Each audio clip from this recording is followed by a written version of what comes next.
Alors, nous poursuivons avec le 68 de la page 135.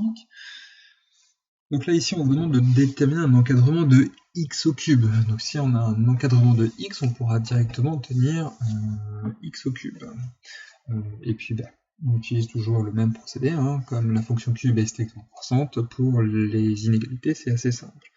Donc question 1, on a directement un encadrement de x, il est compris entre moins 3 et 2, moins 3 au sens large, 2 au sens strict, donc si on met au cube, on aura moins 3 au cube inférieur ou égal à x au cube, inférieur strictement à 2 au cube, moins 3 au cube c'est moins 27, 2 au cube c'est 8. Puis à la question 2, on a un encadrement pas de x mais de 2x. Donc soit on divise par 2 partout, comme il est positif ça ne change pas le sens d'inégalité, soit on met tout au cube et puis on verra après.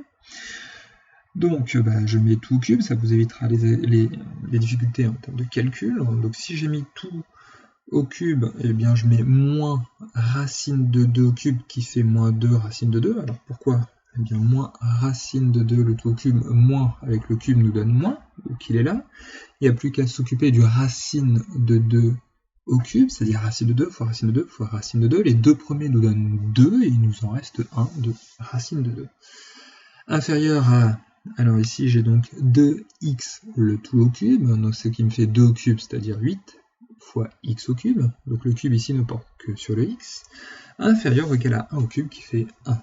Puis j'ai plus qu'à diviser par 8 qui est positif, donc j'ai moins 2 fois racine de 2 sur 8, 2 sur 8 ça nous fait 1 sur 4, je divise par 2 en haut et en bas, il me reste donc moins racine de 2 sur 4, j'ai enlevé le 8, donc j'ai plus que x au cube ici, et puis j'ai 1 sur 8 à droite.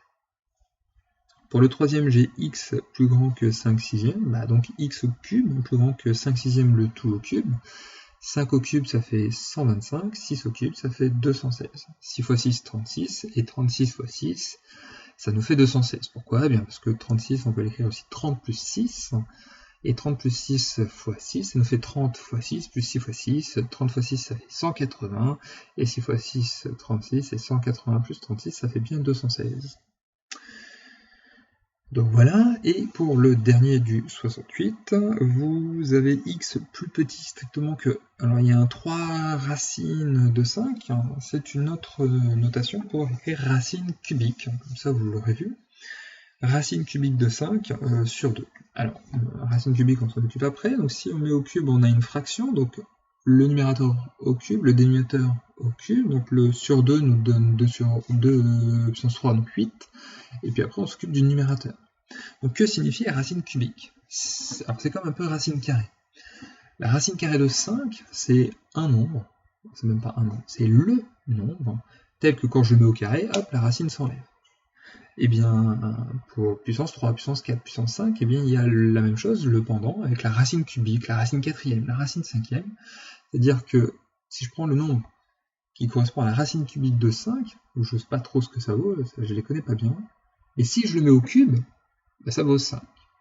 Tout comme racine carrée de 5, si je le mets au carré, hop, ça vaut 5. Donc le puissance 3 enlève la racine cubique, tout comme le carré enlève la racine carrée.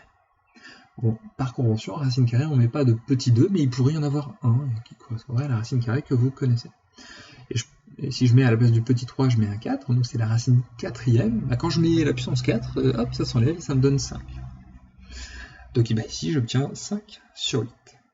Et ceci conclut l'exercice 68.